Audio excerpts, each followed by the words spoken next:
আল্লাহ বলতেছে আজকে উত্তম আমলের পরীক্ষা হবে, এই সাপ যা যা, যে 5 ছিদ্রের মুখে দিয়ে আছে ওই পাঁওতে একটা কামড় দে। আল্লাহর হুকুমে বিষাক্ত সাপ আবু বকরের পায়ের তালুতে কামড় দেয়, সঙ্গে সঙ্গে কারেন্টের মতো বিষটা হযরত আবু বকরের কলিজায়।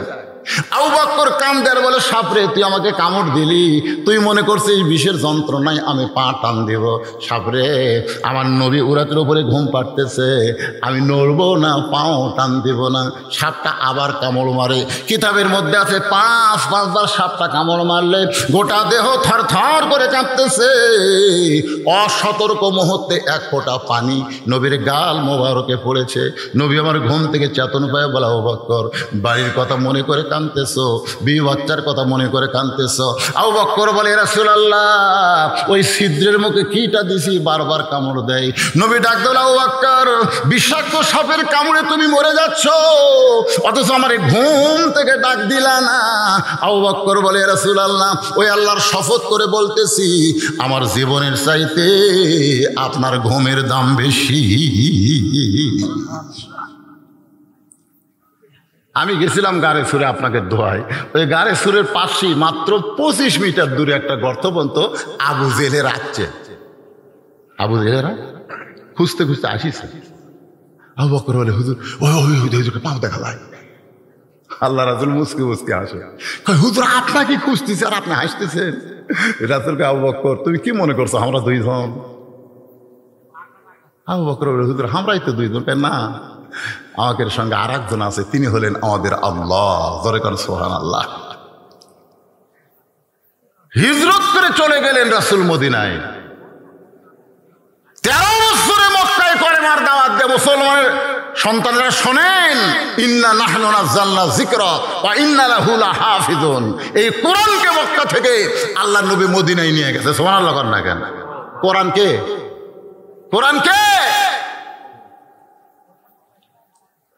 এক বক্তা একদিন ইউটিউবের ওয়াজে দেখলাম, জনগণকে প্রশ্ন করছে, নবীর দাম বেশি না কোরআনের দাম বেশি?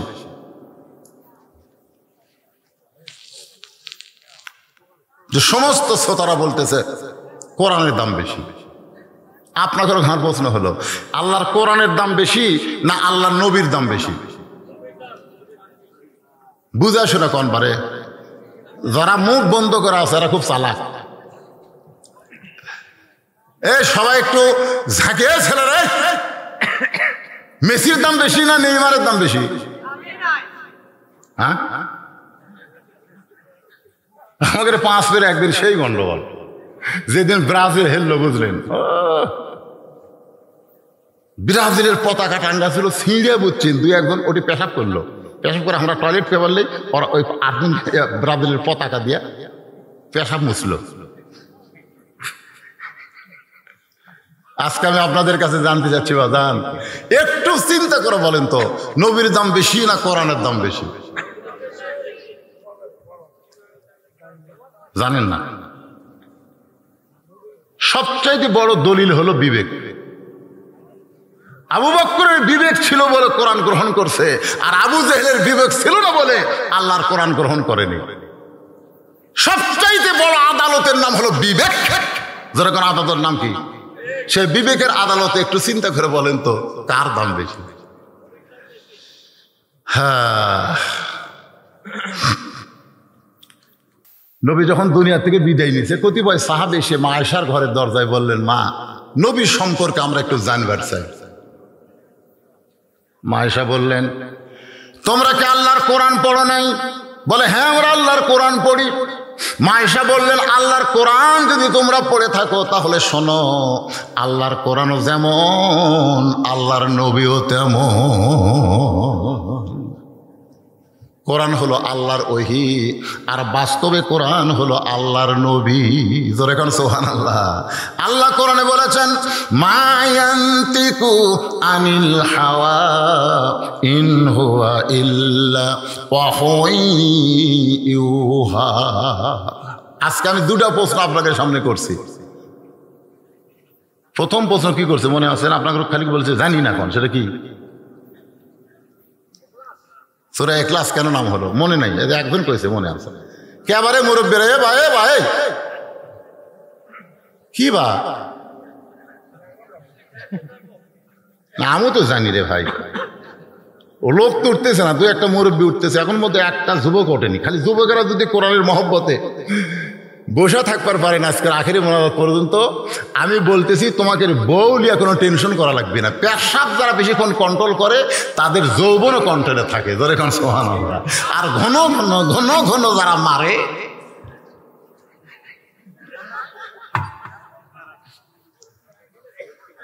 ডোজ কে অ্যাঙ্গেলের ডোজ কে রে, আমার নিজেরই ডায়াবেটিস ব্যারাম জানেন, 17 সালে ধরা পড়ছে।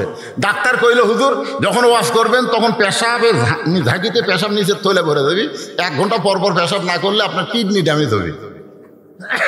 আমি এই কথা শোনার পরে 1 ঘন্টা ওয়াশ করতে দেখি তলপেট খালি চিনচিন করে।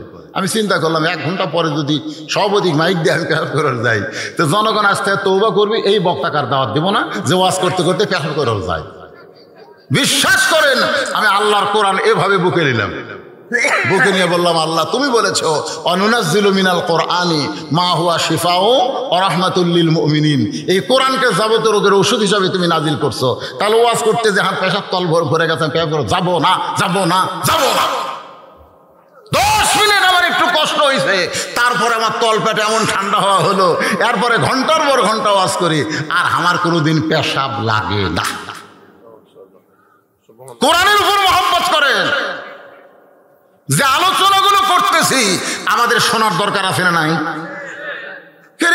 সব সূরার নাম সূরার মধ্যে পাওয়া যায়, অথচ ইখলাস নাই সূরার মধ্যে, নাম হলো কেন? আপনারা বলছেন আমরা জানি না, আমি জানাবার চাচ্ছি। মারাত্মক ওয়াজ আছে। আর হযরত আলী টান মারলো কোন আয়াত পড়ে? আপনি ওই আয়াত পড়ে খালি টান দেবেন, দরজা খুলে ঘুম পাড়বেন, একটা চোরও কোনোদিন ঢুকতে পারবে না, চোরও ঢুকতে পারবে না। ঢুকতে গেলে চোর মনে করবি ও বাবা রে চেতন আছে রে, ফেরত যাবে। সে আয়াতটা শোনা লাগবে না? কি কয়?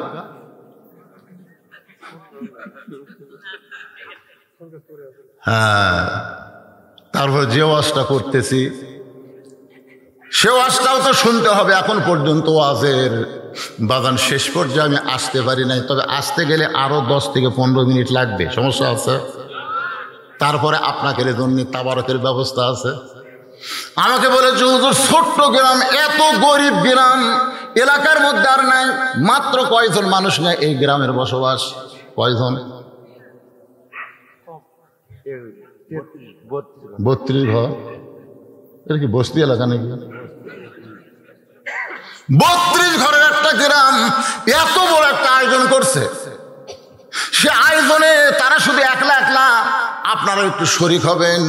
এই মসজিদের উন্নয়ন কল্পে আপনাদের ভিতরে এমন কোনো পাগল আছে যে হুজুর আমি নগদে 1000 টাকা দান করব, দানটা যেন আল্লাহর ঘরের জন্য দান করলাম। আল্লাহর ঘর সবচাইতে উত্তম দান, আল্লাহর ঘর। কেউ যদি নবী যখন হিজরত করে মদিনায়, শোনেন ইচ্ছাটা শোনেন, কাহিনীটা শোনেন, হিজরত করে মদিনায় যেখানে মসজিদে কুবা নির্মিত হয়েছে ওই জায়গার মধ্যে নবী দাঁড়ায় বললেন আবু বকর এই জায়গাটা আমার অত্যন্ত পছন্দ, এই জায়গার মালিককে? মদিনার একজন আনসার বলল হুজুর এই জায়গার মালিক মারা গেছে, বর্তমানে 2 এতিম বাচ্চা জায়গার মালিক হয়েছে। আল্লাহ রাসূল বললেন তাদেরকে নিয়ে আসো। 2টা এতিম বাচ্চাকে নিয়ে এসে নবী বললেন বাবা এই জায়গাটা আমার পছন্দ হয়েছে, এই জায়গার বিনিময়ে তোমরা কি চাও? 2 বাচ্চা নবীর চেহারার দিকে তাকায় বললেন হুজুর এই জায়গাতে আপনি কি করবেন? আল্লাহ রাসূল বললেন এই জায়গায় একটা আল্লাহর ঘর বানাবো। 2 এতিম নবীর হাত ধরে বলতেছে আমাদের বিনিময় হলো এই জায়গার বিনিময়ে আল্লাহ যেন আমাদেরকে জান্নাত দেয়। সঙ্গে সঙ্গে 2 এতিমকে নবী বুকের মধ্যে নিয়ে বলে আলাম ইয়াজিদিকা ইয়াতীমান ফাআওয়া। সূরা মাউনের মধ্যে বলেছেন ওয়ালা তাহুদ্দু আলা তাআ আরাআইতাল্লাযী ইউকাযযিবু বিদ্দীন ফাযালিকাল্লাযী ইয়াদউল ইয়াতীম ওয়ালা ইয়াহুদ্দু আলা তাআমিল মিসকিন। 2টা এতিম কইল বিনিময়ে জান্নাত চাইতে। আপনার জান্নাতের বিনিময়ে, জান্নাত পাওয়ার বিনিময়ে 1000 টাকা দিবেন, কে আছেন দেখি? এতগুলো মানুষের মধ্যে 1000 টাকা দেওয়ার লোক নাই? বার করেন বাজার। লিল্লাহি আল্লাহ দান করলো, আল্লাহর বিনিময়ে তুমি তাকে জান্নাতের মালিক বানায় দাও। জোরে কোন আমিন। সবাই বলে আল্লাহুম্মা আমিন। তোমার বাপ বেঁচে আছে? মা? বাবার কবরকে আল্লাহ জান্নাত বানায় দেখ, মাকে আল্লাহ হায়াত দারাজ করুক। জোরে কোন আমিন। 1,000 টাকা দান করেছে। কি নাম বাপ জানেন? নামও সুন্দর বারে, সাত্তার মানে গোপনকারী। সাত্তার মানে কি? সতর থেকে সাত্তার, গোপনকারী। আল্লাহ সাত্তার তোমার বান্দা 1,000 টাকা তোমার ঘরে করলো দান, আল্লাহ দানকে কবুল করে জান্নাতের মালিক বানান। করে কোন আমিন। এই ভাইজারে আর কেউ নাই 1,000 টাকা দেওয়ার? টাকা পকেটত আছে, আপনি দিচ্ছেন না, মনে করবেন আজ হোক কাল হোক আপনার ডাক্তার দেওয়া লাগবে। আর সদকা তো তারুদ্দুল বালা, দান সদকা করলে আল্লাহ বালা মুসিবত থেকে হেফাজত করে। আমার গাড়ি যেভাবে ধ্বংস হলো, আমি সেদিন মরে যেতাম, কিন্তু না মরার কারণ হলো 3টা। 1 নম্বর কারণ হলো প্রত্যেক মাসের 2 তারিখে আমার মাদ্রাসার হুজুর মোহতামিম কারি, তারপরে বাবুর সেদিন বেতন দেই কয় তারিখে? 2 তারিখ। আমার অ্যাক্সিডেন্ট হতে কয় তারিখ? 1 তারিখ। আপনার বাড়ি এটা কাগজে লিখবি, এরকম কোন লোক আছে? নাম কি বাবা? ও বাবার নামও সুন্দর। আব্দুল সাত্তারের পরে হজরত আলী আইছে। ছেলে কি করে? মারা গেছে। মারা ছেলের জন্য দোয়া। কয় বছর বয়স ঘুরছে? 21 বছরের তরতার যুবক ছেলে মারা গেছে মাগফিরাতে। 100 টাকা নগদ, বাকি 900। 1,000 টাকা দান করেছে। হজরত আলীর দানকে আল্লাহ কবুল করে তার সন্তানের কবরকে জান্নাত বানায় দেন। জোরে কোন আমিন। এই জোরে বল আল্লাহুম্মা আমিন। 2 তারিখে আমি বেতন দেই, আল্লাহ দেখতেছি 1-2 দিন মারি বেতনকে দিবি। আর আমার মা আছে, আমার বাবা 18 সালে মারা গেছে। আমার মা সবসময় বলে তোর বাবার জানাজা করছিস কান্দে কান্দে, আমি মরলে আমার জানাজা করা লাগবে। আমি বললাম মা তুমি আগে মরবো না, আমি আগে মরবো, কেমনে জানবো? মা বলতেছে কে আমি বেঁচে থাকতে তোকে মারে কে? সবসময় আল্লাহর কাছে দোয়া করবো রে, আল্লাহ আমার সন্তানের হায়াত দাও। আমি হাদিস পড়ে দেখলাম বাপ মায়ের দোয়া আল্লাহ ফেরত দেয় না। হয়তো মায়ের জানাজা করার জন্য আল্লাহ পাক আমাকে হায়াতে রাখছে। জোরে কোন কথা ঠিক কিনা? এই জন্য ভাই দান সদ্গা বিশাল ব্যাপার। আমি আপনাদের এলাকা আগে ওয়াজ করছি 17 বছর ওয়াজ করছি আমি বেগার দেওয়ার মতন। আপনাদের মনে আছে? উপরে 500 টাকা দিয়ে ভিতরে খালি 10 টাকা লোট এইরকম মোটা করে দিয়েছেন, পকেটে থুছি, বাড়ির যা দিকে 600।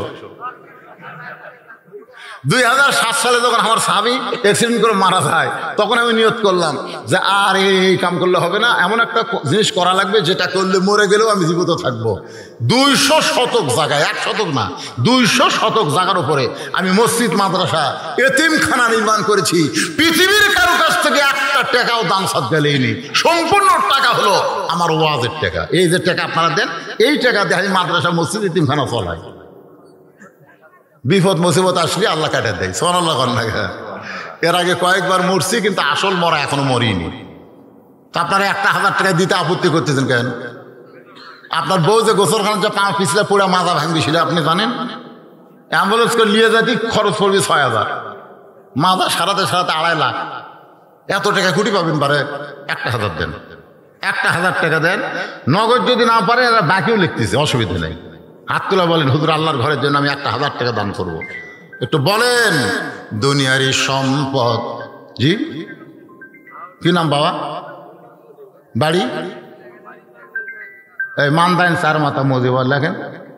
কুটি লেখ না কুটি মানদাইনের মজিবর 4 মাথা বাড়ি। 1,000 টাকা দান করবে। আল্লাহ দানকে কবুল করেন, নেক নিয়ত নেকাশা পুরা করেন। জোরে কোন আমিন। আমার মা বোনেরা যে পর্দার মধ্যে আছেন, আপনারা যাবেন মা বোনদের কাছে একটু গামছা নিয়ে যাবেন, রুমাল নিয়ে যাবেন। আমার মা বোনেরা দান করবে। আর এই মাহফিল কমিটির লোকেরা কোথায়? আদায় যখনই শুরু করছি তখন আপনার ব্যাগলে নামা লাগবে না? কুটি নামছে ব্যাগলে? একজনও নামে না, এখন নাম্বার চাচ্ছে, কেবল মশান লিখছে। এই আপনারা ব্যাগ দিলে আমার দিকে তাকান না কেন? ব্যাগ আপনাদের কাছে যাবে, আপনারা কারা কারা টাকা দিবেন না হাত তোলেন তো দেখি। দিবেন না? দিবেন না? দিবি, আমি দিবি কইনি। কারা কারা দিবেন না? কারা কারা টাকা দিবেন? 10 হোক, 20 হোক, 50 হোক, 100 হোক, একেবারে দিবেন। কারা কারা দিবেন একটা হাত তোলেন তো দেখি। যারা দিবেন হাত তোলেন না। 10 টাকা দিবেন পারবেন না? ওটা অত এরকম হাত তুলছে লিল্লাহে আল্লাহ গরিব গ্রামে তোমার ঘর, সবাই যেন মন ভরা দান করতে পারে। 10 জন আল্লাহর বান্দার কাছে 10,000 টাকা চাইলাম, 10 জন আল্লাহর বান্দার কাছে মাত্র 10,000 টাকা চাইছি। এখানে এমন মানুষ আছে 5,000 দিবে, 10,000 দিবে, আমি তার কাছে চাইনি, তার কাছে আমি চাইনি, আমি চাইছি আপনাদের কাছে। সভাপতি সাহেব তো দিচ্ছেন, মাশাআল্লাহ দিছেন, দিছেন না দিবেন, দিছেন দেন, আর একটা দেন। সভাপতি সাহেব কই দিছি আবার দেবো, মাশাআল্লাহ দিছে আবার দিবে। শোনেন, দুনিয়ার ব্যাংকে টাকা জমা রাখেন বারবার, কেন? এই জন্য জমা রাখেন, ব্যাংকে যত টাকা রাখবো তত টাকা বাড়বে। আর আজকে যেগুলো দান করতেছেন এইগুলা দুনিয়ার ব্যাংকে জমা করতেছে না, জান্নাতের ব্যাংকে আল্লাহ জমা করছে, জান্নাতের ব্যাংক। বারবার দান করবেন, সবাইকে অনুরোধ করবো বারবার আপনারা দান করবেন। একটু জিকির করেন লা ইলাহা ইল্লাল্লাহ, লা ইলাহা ইল্লাল্লাহ, লা ইলাহা ইল্লাল্লাহ, লা ইলাহা। এই যারা বাইরে আছেন ভিতরে আসেন বাবা, সবাই ভিতরে আসেন, আল্লাহর রাস্তায় আসেন। বাহিরের কোনো লোককে তাবারক দেওয়া যাবে না। মাহফিল কমিটির পক্ষ থেকে আমি ঘোষণা করলাম, বাহিরের কোনো লোককে তাবারক দেওয়া যাবে, সবাই ধরে কান যাবে। মুরগির তলের ডিমের বাচ্চা হয় রে, বাইরা ডিমের বাচ্চা হয় না, বাইরা ডিম পচে যায়, কাঁচা হয়। এই যে সামিয়ানার তলে যারা তবারক পাবে তারা দরকার হলে 1 প্যাকেটের জায়গায় 2 প্যাকেট করে নিবি, কিন্তু বাইরে যাবি না। এই জন্য ভিতরে আসেন, সবাই ভিতরে আসেন, সবাই আল্লাহর কাছে ভিতরে আসেন। যারা বাইরে গেছেন ভিতরে আসেন, অনেকক্ষণ হলে বসে আছে তো ঠান্ডায় জমে গেছে। লা ইলাহা ইল্লাল্লাহ, লা ইলাহা, লা ইলাহা ইল্লাল্লাহ মুহাম্মাদুর রাসূলুল্লাহ সাল্লাল্লাহু আলাইহি ওয়াসাল্লাম। দেন দেন বাবা দেন। কি নাম বাবা জানেন? বাড়ি কাজীপুর। ওই কাজীপুর, এখানে কার বাড়ি যাচ্ছেন? কাজীপুরের দুলাল হোসেন এখানে বাড়ি করেছে, নগদে 500 টাকা দান করেছে। আল্লাহ দুলালের দানকে আল্লাহ আপনি কবুল করেন। আল্লাহ নেক নিয়ত নিরাশা পড়া আল্লাহুম্মা আমিন। কি নাম বাবা জানেন? নাম বলা লাগবে না, গোপনে 1000 টাকা দান করেছে। আল্লাহ দানকে কবুল করেন। রোকনুজ্জামান 500 টাকা দান করছে। আল্লাহ রোকনুজ্জামানের দানকে আল্লাহ আপনি কবুল করেন। কাজী সাহেব না, এই কাজী সাহেব, কাজী রোকনুজ্জামান 500 দিচ্ছে আর 500 দিবে, তাহলে 1000 করলে কি হয়? 1000 টাকা দান করলো। আল্লাহ তার দানকে কবুল করেন। আল্লাহ নেক নিয়ত নেক আশা পরাক আল্লাহুম্মা আমিন। কবুল করো, কবুল করো মোদের কামনা। দানকারীকে দিবেন জান্নাত, আল্লাহ নিরাশ করবেন না। একটু মহব্বত নিয়ে দরুদ পড়ি। আল্লাহুম্মা সাল্লি আলা সাইয়্যিদিনা মাওলানা মুহাম্মদ ওয়া আলা আলি সাইয়্যিদিনা শাফিআনা। মুখলেস, খালেস, ইখলাস, সুবহানাল্লাহ। যেই সূরা একবার বললে 10 পারা কোরআন পড়ার সওয়াব পাওয়া যায়, শুধু মুখে পড়বে না, এই সূরা যদি কলিজার মধ্যে ঢুকায় সেই বান্দাটা মুখলেস হয়ে যায়। এই জন্য সূরাটার নাম আল্লাহ দিয়েছেন ইখলাস।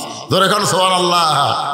গোটা সূরার ভিতরে আল্লাহর পরিচয় আছে না? এ কথা কর না কেন? আল্লাহ কয়জন?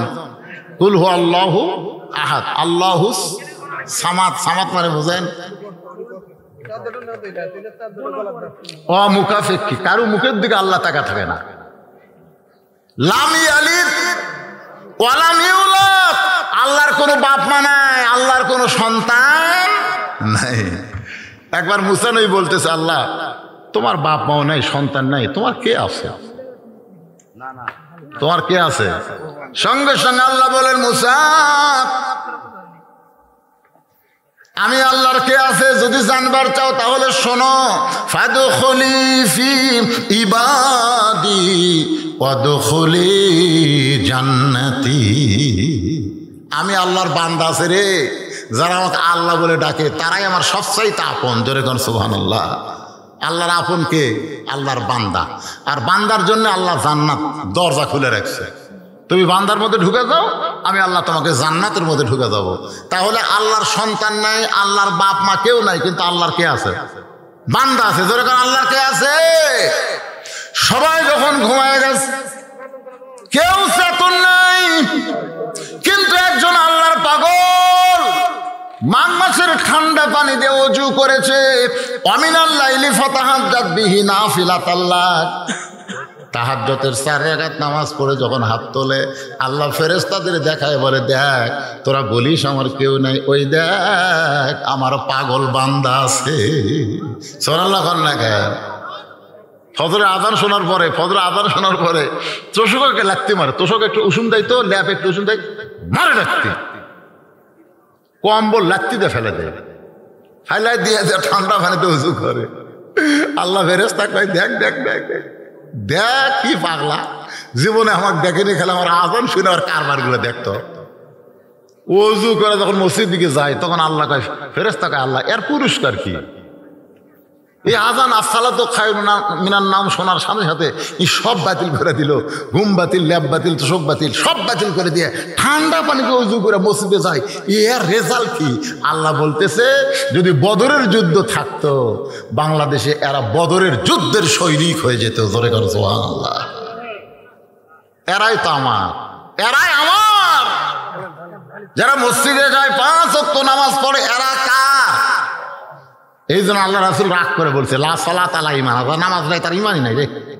এটা কঠিন কথা, কিন্তু বাইনাল আবদি ওয়াল কুফরি তরকুস সালাত, বান্দার কাফের মধ্যে পৃথক করা জিনিসটার নামই হলো নামাজ। আমার মায়েরা বোনেরা যারা পর্দার অন্তর আছেন, হয়তো মনে মনে ভাবতেছেন হুজুর আমাদের কোনো ওয়াজই করলো না। মারে আপনাদের 1 নম্বর ওয়াজ হলো অকরনা ফি বুয়ুতিকুন্না ওয়ালা তাবাররাজনা তাবাররুজাল জাহিলিয়াতিল উলা। মেয়েরা ঘরের মধ্যে থাকবা, ঘরের বাহির তোমরা হবে না, সবসময় পর্দার মধ্যে থাকতে হবে। যদি বের হও তাহলে পর্দা নিয়ে বের হওয়া লাগবে। সাইদাতুন নিসাই আহলাল জান্নাহ, খাতুনে জান্নাত ফাতেমাতুজ জোহরা গভীর রাত্রে দুনিয়া থেকে বিদায় নিল। বিদায় নেওয়ার পরে, স্বামী বিদায় নেওয়ার আগে স্বামীকে কিন্তু 3টা কথা বলেছিল। 1 নম্বর কথা হলো রাতের অন্ধকারে আমাকে কবর দেওয়া লাগবে। আমার 2 নম্বর কথা হলো আমার লাশ কিন্তু খাটনিতে তুলবেন না, কারণ খাটনি কান্দে নেওয়ার মতন 4 জন পুরুষ দুনিয়াতে নাই। আমার কোনো জানাজার ব্যবস্থা করবেন না। হযরত আলী গভীর রাত্রে ফাতেমার দেহ কান্দে করে ওই জান্নাতুল বাকির পূর্ব কোণায় দাফন করার পরে আল্লাহকে বলতেছে, আল্লাহ পর্দানিশি ফাতেমার কবর হয়ে গেল, আমি স্বামী খুশি হয়ে গেছি, তুমি আল্লাহ খুশি হও।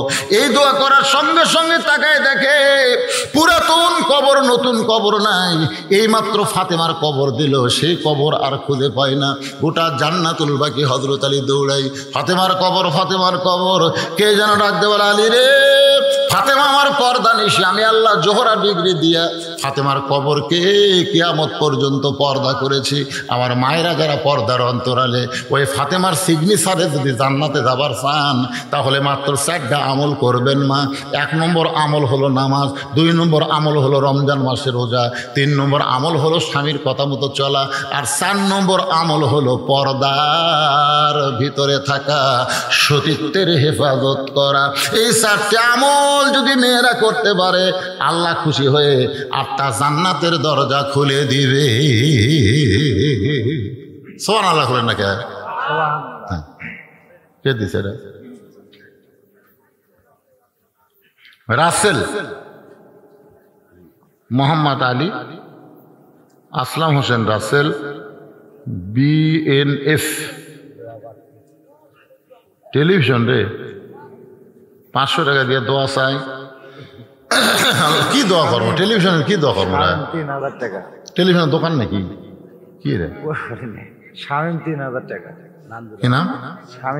শামীম 3000 টাকা।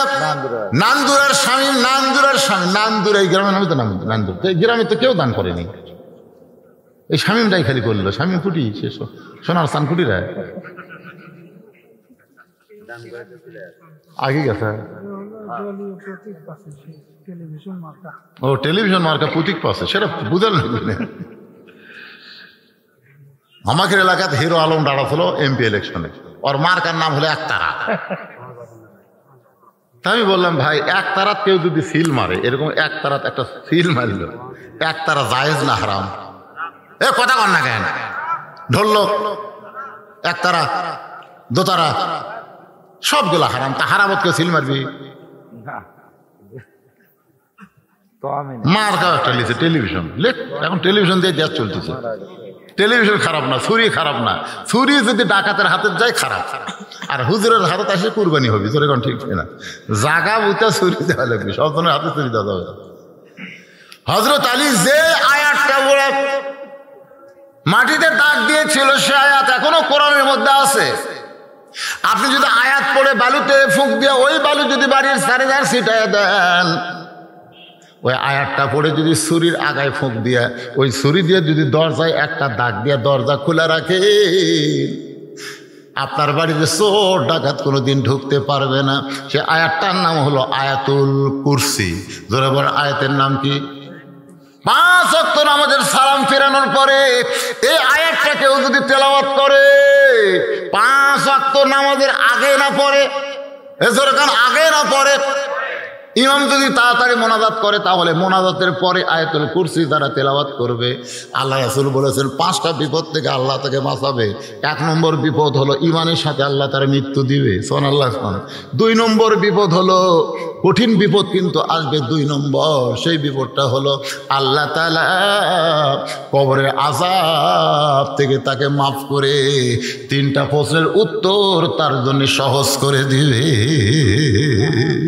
3 নম্বর পুরস্কার হলো মিজানের পাল্লায় আল্লাহ নেকির চাই পাপের চাইতে নেকির ওজন বেশি করবে। 4 নম্বর পুরস্কার হলো বিজলি আকারে পুলসিরাত পাড়ি দিবে।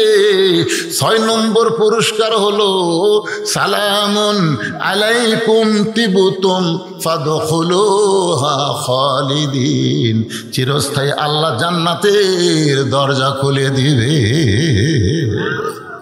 তো নামাজের আগে না পরে এই আমলের মাধ্যমে কিন্তু 5 ওয়াক্ত নামাজ পড়াই লাগবে। জোরে কোন কথা ঠিক না? না পড়ে মাঝে মধ্যে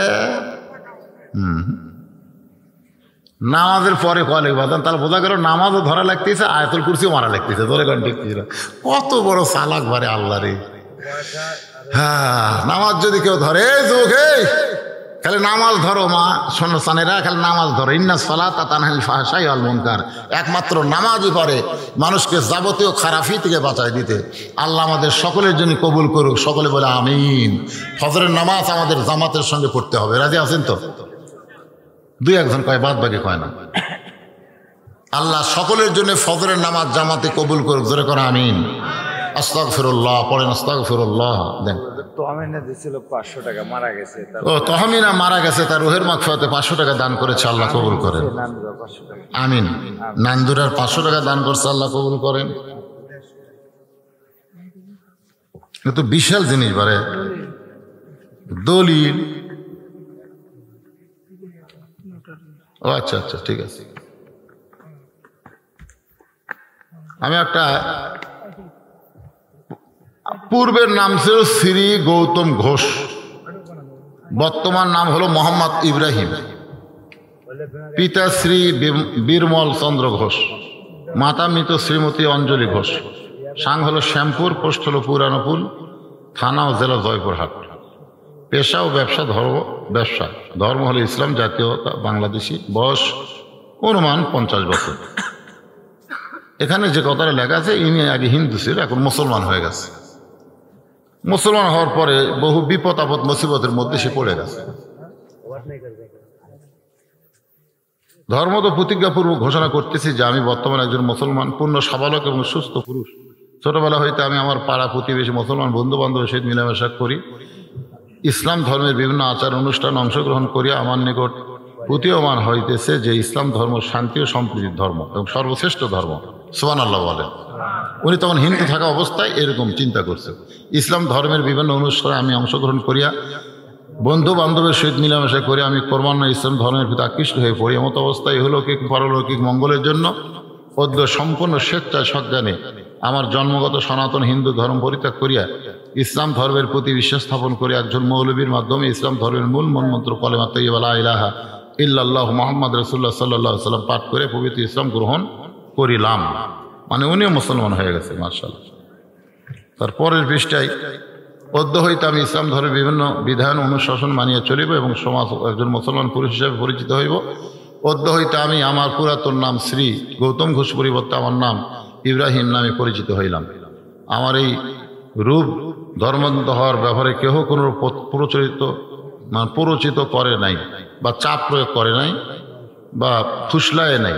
অদ্য আমি বগুড়া নোটারি পাবলিক কার্যালয়ে হাজির হইয়া অন্যের বিনা প্ররোচনায় আমার এই ধর্মান্তরিত হওয়ার ব্যাপারে সম্পূর্ণ স্বেচ্ছায় সজ্ঞানে অত্র এফিডেভিট সম্পাদন করিলাম। মাশাআল্লাহ।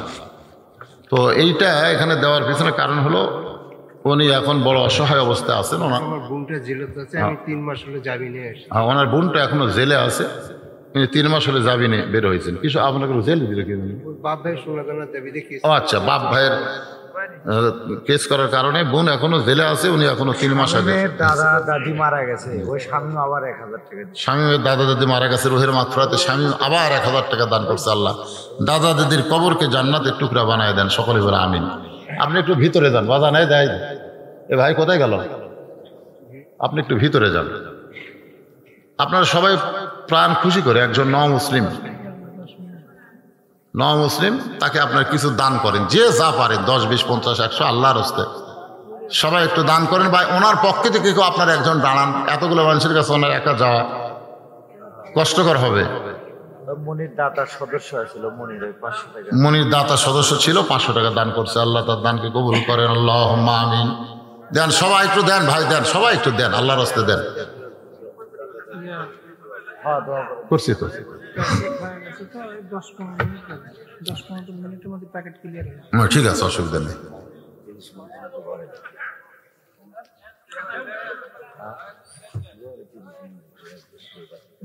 অত লাগবি না, যা আনছে বিসমিল্লাহ করে শুরু করে দাও। যাও, বিসমিল্লাহ করে শুরু করো, ভয় করার দরকার নেই। সব আল্লাহ আছে না নাই? হ্যাঁ, লাগবে। কি কয় এখন শেষ হতে চাই? যাও, নিয়ে আসো, দাও। এদিকে বস্তা নিয়ে আসো, প্যাকেট ব্যবস্থা হয়েছে আপনাদের জন্য, সবার জন্য তাবারকের ব্যবস্থা আছে। মিষ্টি নাই, তবারক।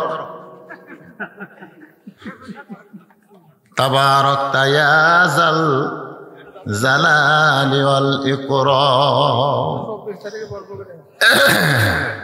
আল্লাহ চাহে তো আগামী 24শে ডিসেম্বর এই যে বড় পুকুরিয়া জামাইলের পাশে, ওখানে আবার আপনাদের সঙ্গে দেখা হবে ইনশাআল্লাহ। আল্লাহ যেন কবুল করে, যেরকম আমিন।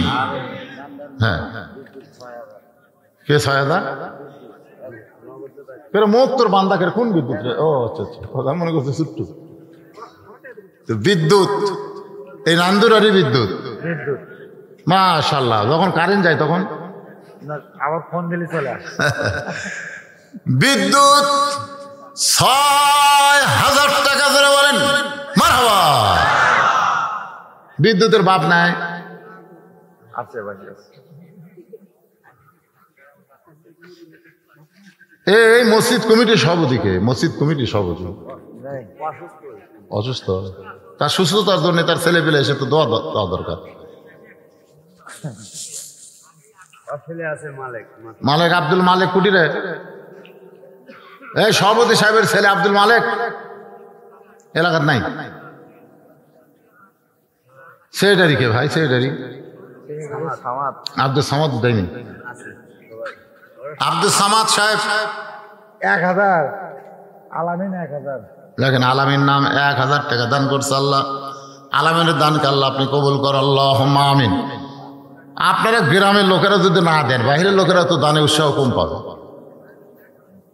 সেক্রেটারি সাহেব আসেন, সভাপতি সাহেব অসুস্থ, তার ছেলেরা তো আছে, একটা দানের অঙ্ক বলে দেন, দোয়া করে দিই, আল্লাহ তাকে পুরোপুরি সুস্থতা দান করুক, যেরকম আমিন। সভাপতি সাহেব অসুস্থ।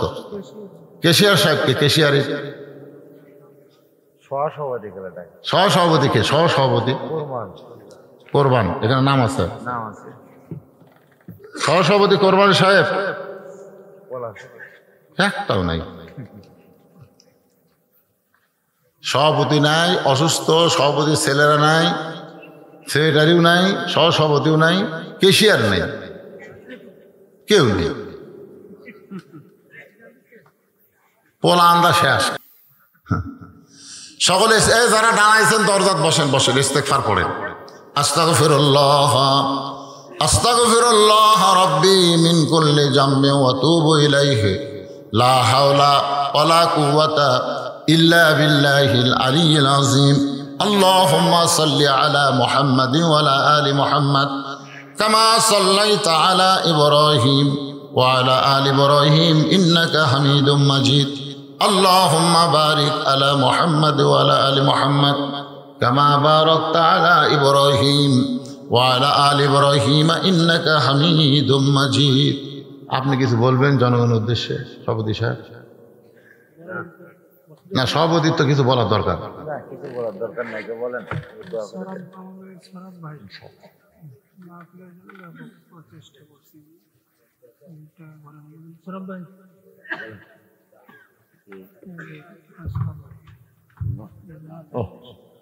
কি দোয়া করবো তোমার জন্য? না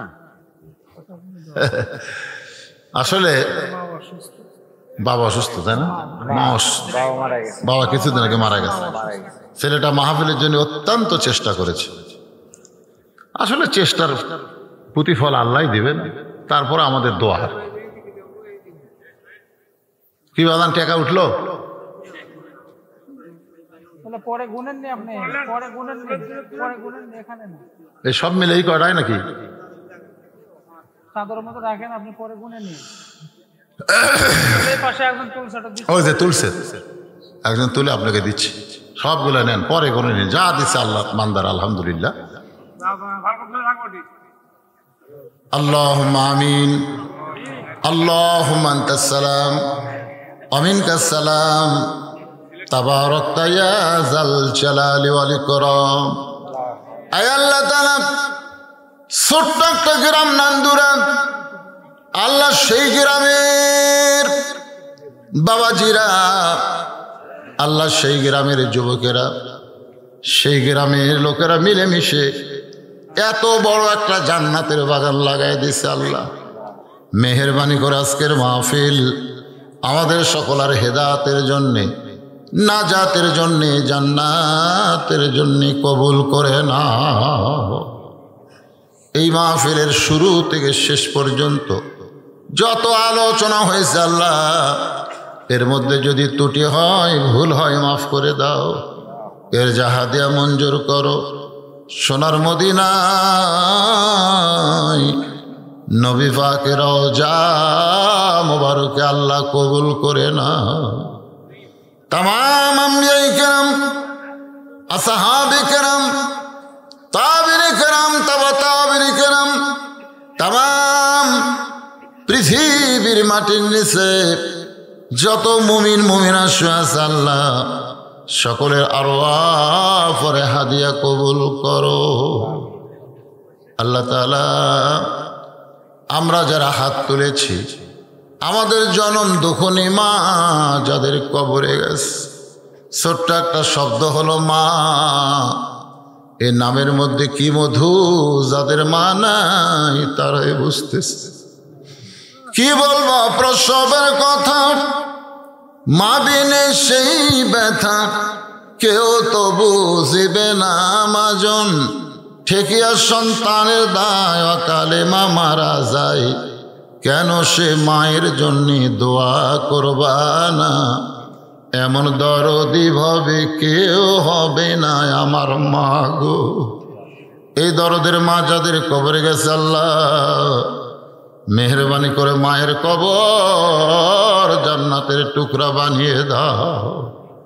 বাবার বাড়িঘর সবই আছে, আমি সহ আমরা যারা বাবা হারা ইতিম হয়ে গেছি আল্লাহ মেহেরবানি করে বাবার কবরকে জান্নাতের টুকরা কবুল করো। আমাদের দাদা দাদি, নানা নানি, আত্মীয় স্বজন, শ্বশুর শাশুড়ি যাদের কবরে গেছে আল্লাহ কবরবাসীদের তুমি মাফ করে দাও। আল্লাহ তাআলা এই নান্দুরা গ্রামের উপরে রহমত বরকতের দরজা খুলে দাও।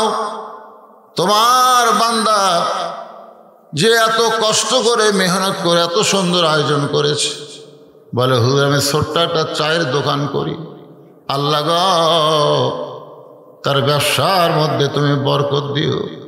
তার বাবা কয়েকদিন আগে মারা গেছে, মাটা বড় অসুস্থ, আল্লাহ মাকে সুস্থতার নিয়ামত দান করে দাও। আল্লাহ আমার মাটা অসুস্থ, আল্লাহ যাদের মা বাবা অসুস্থ সবাইকে সুস্থ করে দাও।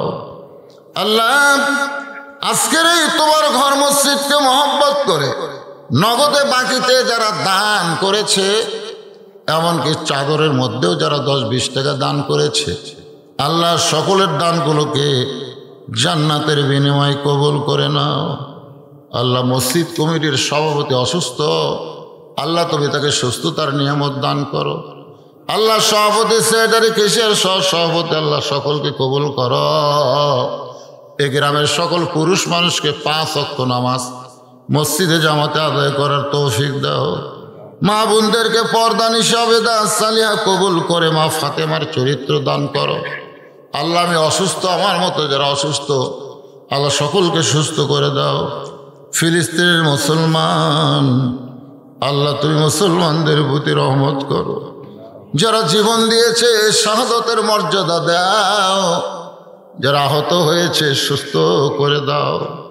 আল্লাহ তাআলা পৃথিবীর মানচিত্র থেকে ইহুদি এই শয়তানদেরকে আল্লাহ তুমি ধ্বংস করে দাও। আল্লাহ ধ্বংসের আয়াত তো তুমি বলেছো, তাব্বাত ইয়াদা আবি লাহাবি ওয়া তাব্বা। আল্লাহ আবু লাহাবের হস্তদ্বয় যদি ধ্বংসের কথা বলো, ইহুদিরা তোমার বাইতুল মুকাদ্দাসকে নষ্ট করতে চায়, এই শয়তানদেরকে আল্লাহ পৃথিবী থেকে ধ্বংস করে দাও। আল্লাহ আল্লাহ আমার বাংলাদেশের প্রতি রহমত করো। অশৃঙ্খল বিশৃঙ্খল পরিস্থিতি থেকে আমাদের বাংলাদেশকে আল্লাহ তুমি হেফাজত করো। আল্লাহ ছোট্ট একটা দেশ, আল্লাহ আসমানের বালা আসমানে নাও, জমিনের বালা জমিনে ডাবায় দাও। আল্লাহ আল্লাহ সমস্ত মানুষকে ক্রয় ক্ষমতার মধ্যে থাকার তৌফিক দাও, সবাইকে বরকত দিও। আল্লাহ আবাদ উবাদ মাঠে ময়দানে যা কিছু আছে রহমত বরকতে তুমি হেফাজত করো। আল্লাহ আজকের মাহফিলের সম্মানিত সভাপতি কবুল করো, প্রধান অতিথি, বিশেষ অতিথি, আল্লাহ সকলকেই তুমি কবুল করো। আল্লাহ যে যা নিয়ত করে হাত তুলেছে সকলের নেক নিয়ত নেক আশা পুরা করো। মোনাজাতের পরে তাবারক আছে, তাবারক নিয়ে আপনারা হয়ে হাল্লা করবেন না, ভদ্রাচিতভাবে তাবারক নেবেন। আল্লাহ সবাইকে ভদ্র হয়ে তাবারক নেওয়ার তৌফিক দিয়ে দিও। সুবহান রাব্বিকা রাব্বিল ইজ্জাতি আম্মা ইয়াসিফুন ওয়া সালামুন আলাল মুরসালিন আলহামদুলিল্লাহি রাব্বিল আলামিন। ওয়াজাল আখিরাতি কালিমাতুন ইনদাল মাউত লা ইলাহা ইল্লাল্লাহু মুহাম্মাদুর রাসূল।